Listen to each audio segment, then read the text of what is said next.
Good afternoon. It's my pleasure to welcome you all to this Martin Luther King, Dr. Reverend Martin Luther King Jr. Day, this day of celebration of 2009 of Dr. King's life and great achievements.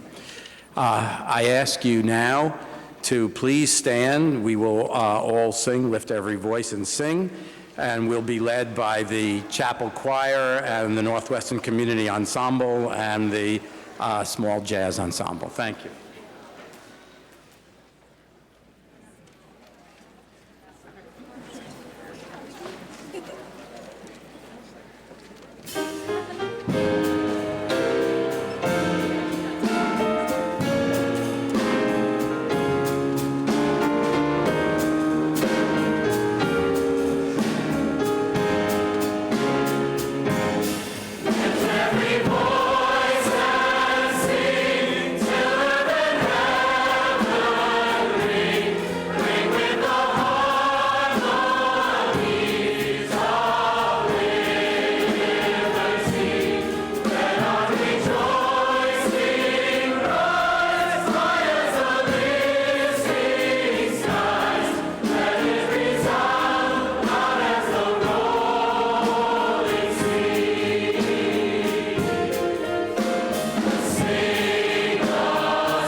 As I've written to the university community, this is an important day for us at Northwestern. We have again suspended all classes in order to devote our attention to honoring the memory of Dr. Martin Luther King Jr. and reflecting on his continuing legacy. The times in which we live are a different time than his, but the challenge of equality and his dream for a transformed society endures.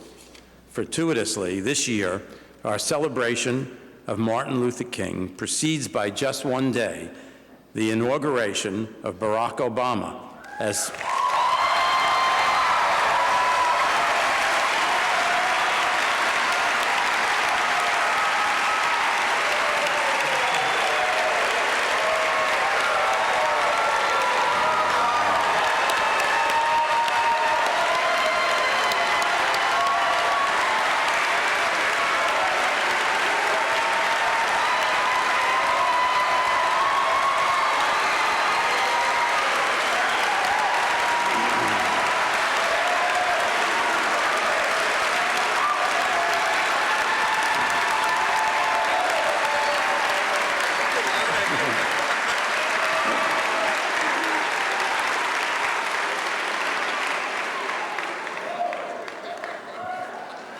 the welcomed inauguration of Barack Obama as the 44th President of the United States. The events in Washington, D.C., and the gathering yesterday at the Lincoln Memorial provide a poignant testimony to the fruits of the Civil Rights Revolution that continues to transform our experience as citizens of the United States and of the global community. Again this year, I'm very grateful for the work of the Martin Luther King Committee and its chair, Burgee Howard.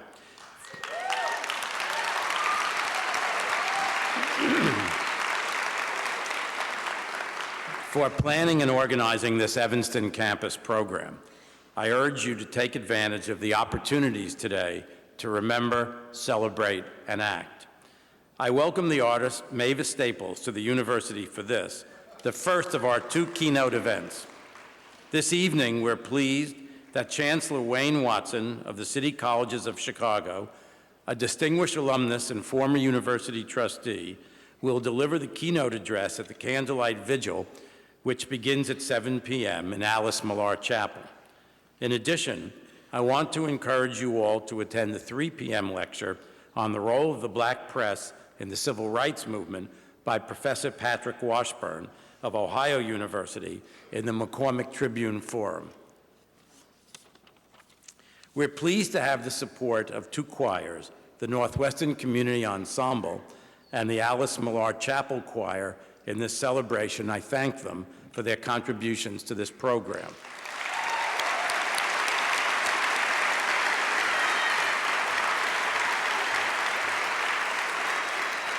I also want to welcome a group of Evanston Middle School students participating in the Ava Jefferson Civil Rights Program.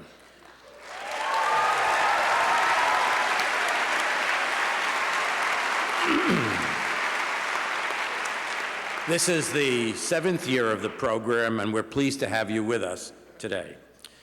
I'm also very pleased that Mayor Morton has joined us again in this, her retirement year as mayor.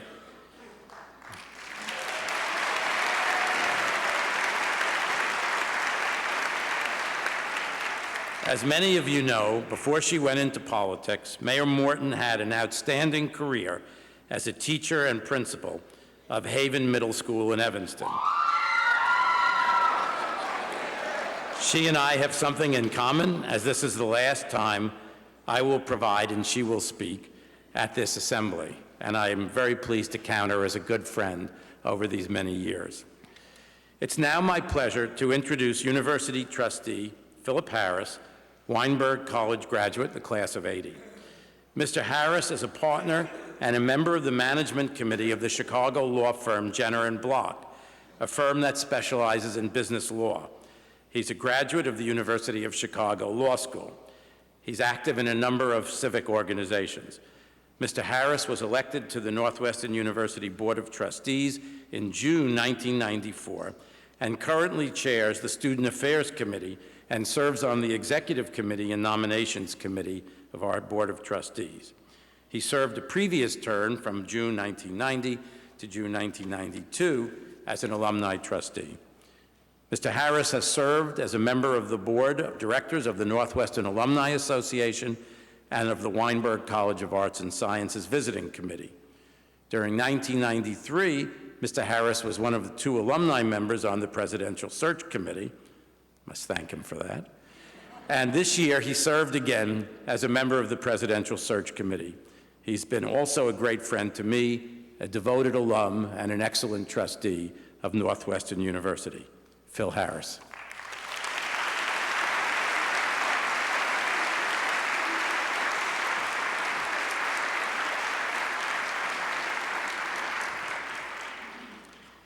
In all the years that I've been a trustee, I think that's probably the biggest ovation I've ever heard for Henry Bienen, so that was really, really nice.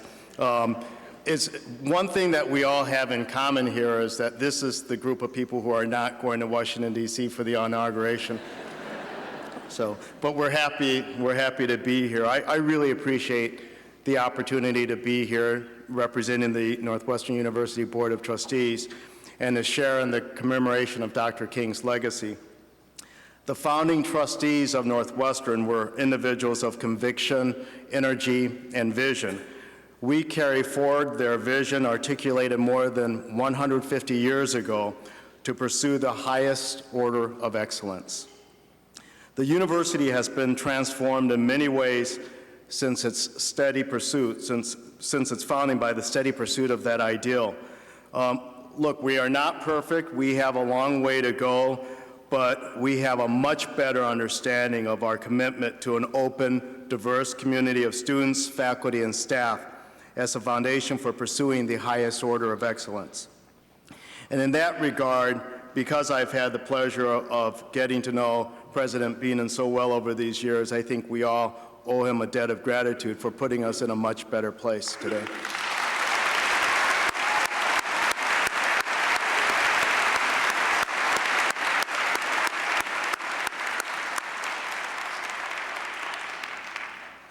Martin Luther King Jr. was assassinated nearly 41 years ago at the age of 39. I was 9 years old then and remember it like it just happened, and I'm sure there are a lot of people in this audience who would say the exact same thing. His dream about a transformed America still serves as a beacon as we seek to incorporate the values of equity and inclusion as we engage the diversity of our national heritage and our global future.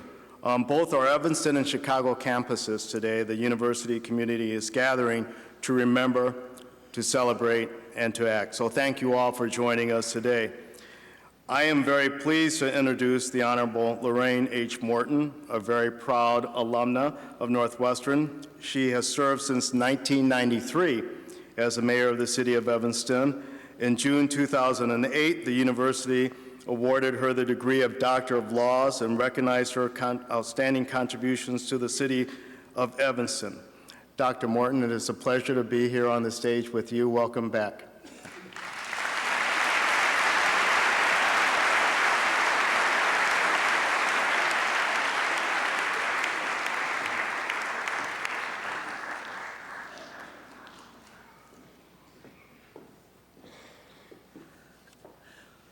To President Bienen and Trustee Harris, Haven Middle School students,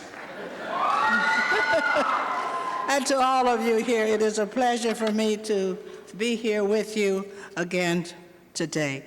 I'm thankful because President Bienen, during his tenure, has asked the city of Evanston to join in on this celebration, one that has continued for about 10 years. So we feel very happy that we have been included. And we're also very happy for the students that this venue of activity has been extended to them so that as of today, you don't have to worry about your classes. And nothing will happen to you because you're not there, because all of you are here. So we're delighted about that. And I want to say, since President Bienen has already told you that after 16 years, I'm hanging up my shingle and saying goodbye for the job that I have enjoyed all of this time. But I want to tell you that I think I am a living testimony to all of the good things that have happened in this community because of Northwestern University. all of the money that has gone into our school system, all of the money that has been given to our not-for-profits. So every time I go to an occasion, the first thing I look at is who has contributed to this occasion. And I'm finding Northwestern University. And I'm very, very proud of that. And I'm also proud, Trustee Harris, that you brought into this community someone who had a vision for what an educational institution is supposed to be all about. An educational institution that is supposed to provide for their students not only what the community and the world desires today or requires today, but also for the future. And that is why I take my hat off many times to President Bienen, because he has built more buildings at Northwestern than any president prior to him. And I think you all owe him a word of gratitude. Of gratitude. Yes, he's done it. And you know, they tell me that about 60% of the students who attend institutions of higher learning, including Northwestern, receive some type of financial help, some scholarship money. I think that when you look back at all of these buildings that have come here, and all of these students who occupy those buildings, because the president went out and got some money for you, it's a wonderful thing. And that's what leadership is all about. So I thank you, President Bienen, for all that you've done for this fantastic university.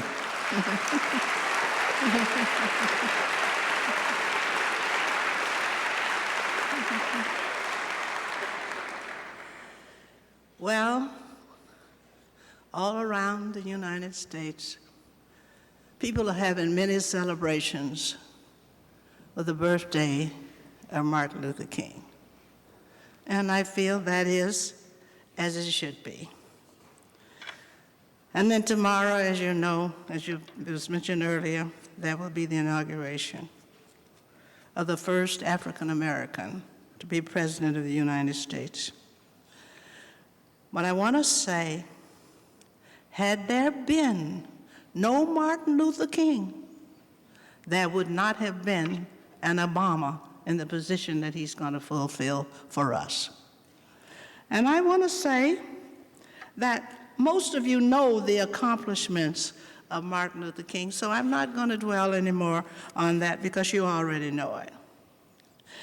If you recall, when he was nominated successfully, and when he was voted in as the president-elect, you saw pictures of some people who were crying. And there were many other people who said that when they saw that they cried. My tears were not of that day.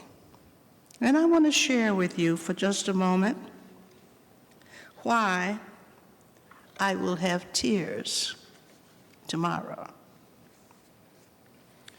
I will have tears because Martin Luther King is not here to witness the fulfillment of his remarks when he said, "I may not be there with you, but we as a people will get there."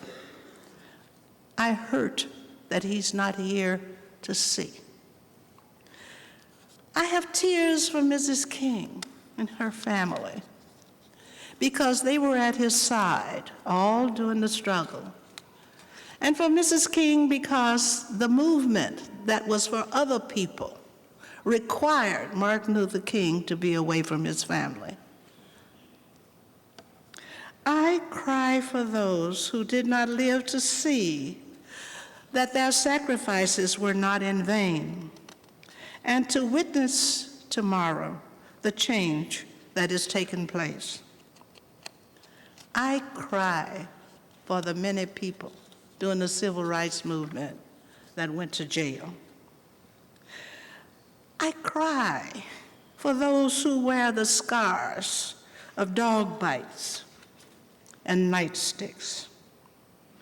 I cry for those who marched from Selma to Montgomery and are not here tomorrow to see what good they did. I cry for the founders of the Niagara Movement, which was the first civil rights organization. All of them are gone, not here to see their labors fulfilled. I cry for those who lost their lives at the hands of race haters. And I cry for all the young people, college students, who, for the ideals of America, were those who were the sit-inners and frontliners in the many confrontations with the law. And I cry for the farmers who plowed the effete soil in Alabama and gave all that they had to the movement. And I cry for the strong men who stood and marched as protectors for Martin Luther King, and those who, in the small chambers of hotels or wherever they were, they wrestled with King's ideas as he planned future items. I cry for all of those who are not here to witness tomorrow the change that is taking place. But I'll also have some tears of joy. I will cry tears of joy for the living who can savor the country's decision to place an African American in the position of leadership in these United States. Tomorrow, I will cry tears of joy in appreciation for the youth of this country who have always been the majority that have given their lives in wars and for change and for justice. Martin Luther King, in speaking of the youth freedom riders, stated, "I'm sure these young people are willing to face death if necessary." And they did. They have the staying power to continue to fight the wrongs in America. Those things will make me have tears of joy. And it is my guess that if Martin Luther King were here speaking to you, he would say that his sacrifices, the threats on his life, the time spent in jail, the bullet that took his life, were a part of the possibilities of leadership which he took upon himself. He did not flinch nor cry aloud, as the poet stated. He, to the end, remained the master of his fate. I, tomorrow, will have tears of gratitude. Tears of gratitude for these memories that God has given me in all of these years to remember. And I have tears of gratitude that I, along with my husband, contributed every way that you can think of to the achievements of Martin Luther King. And I will see a new leadership for the direction of this country. Tears of joy. Join me tomorrow with your memories, and join with me tomorrow in expressing your joy.